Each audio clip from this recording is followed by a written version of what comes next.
வணக்கம் ஃப்ரெண்ட்ஸ், இது உங்கள் சாய்னிகா சமையல்.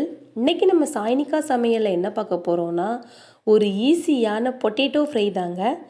இந்த பொட்டேட்டோ ஃப்ரை எப்படி பண்ணலாம் அப்படிங்கிறத பார்க்குறதுக்கு முன்னாடி நீங்கள் இன்னும் நம்மளோட சாய்னிகா சமையலை சப்ஸ்கிரைப் பண்ணலை அப்படின்னா மறக்காமல் சப்ஸ்கிரைப் பண்ணி வச்சுக்கோங்க. வாங்க ஃப்ரெண்ட்ஸ், வீடியோக்குள்ளே போகலாம். இப்போது இந்த பொட்டேட்டோ ஃப்ரை செய்கிறதுக்காக நான் இன்றைக்கி அடுப்பில் ஒரு பேன் வச்சுருக்கேங்க. அதில் ஒரு 2 டேபிள் ஸ்பூன் ஆயில் சேர்த்துக்கலாம்.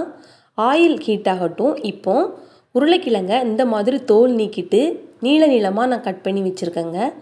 இப்போ நம்ம கட் பண்ண உருளைக்கிழங்கு எல்லாத்தையும் அந்த எண்ணெயிலே சேர்த்துடலாம். சேர்த்துட்டு நல்லா ஒரு டைம் நம்ம இதை பெரட்டி விட்டுடலாங்க. அந்த எண்ணெயிலேயே அந்த உருளைக்கிழங்கு நல்லா வெந்து வரணுங்க. இப்போது மூடி போட்டு ஒரு 7 நிமிஷத்துக்கு நம்ம இதை வேக வச்சுக்கலாம். இடையில நம்ம மூடியை ஓப்பன் பண்ணி கிண்டி விட்டுக்கலாங்க, இல்லைன்னா அடி பிடிச்சிரும்.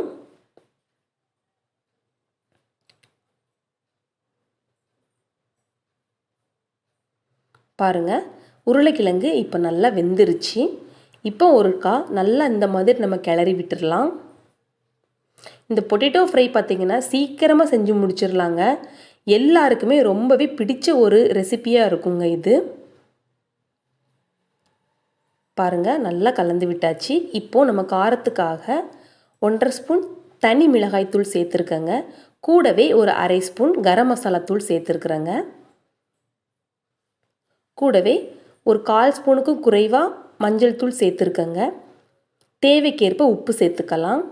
இது எல்லாத்தையும் சேர்த்துட்டு அந்த எண்ணெயிலேயே நம்ம நல்லா ஒரு டைம் பெரட்டி விட்டுடலாங்க. மசாலா எல்லாம் எல்லா உருளைக்கிழங்குலையும் கோட்டாகிற மாதிரி நல்லா ஒரு டைம் கிளறி விட்டுடலாம்.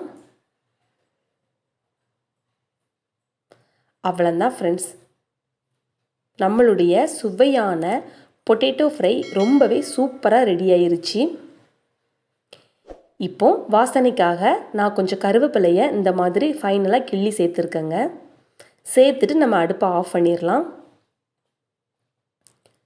இந்த பொட்டேட்டோ ஃப்ரை பார்த்திங்கன்னா எல்லா வகையான குழம்பு சாதம் கூடயும் சாப்பிட்லாங்க. ரொம்பவே டேஸ்ட்டாக இருக்கும். கிட்ஸுக்கெல்லாம் ரொம்பவே பிடிச்சமான ஒரு உணவாக இருக்குங்க. நாங்கள் இப்போ இந்த பொட்டேட்டோ ஃப்ரையை சாப்பிட போகிறோம்.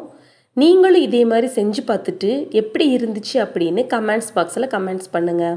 மறக்காமல் நம்மளோட சாய்னிகா சமையலை சப்ஸ்கிரைப் பண்ணுங்கள். உங்களுக்கு இந்த வீடியோ பிடிச்சிருந்துச்சு அப்படின்னா லைக் பண்ணுங்கள், ஷேர் பண்ணுங்கள். நாளைக்கு மற்றும் ஒரு புது ரெசிபியோடு நம்ம சந்திக்கலாம். தேங்க்ஸ் ஃபார் வாட்சிங்.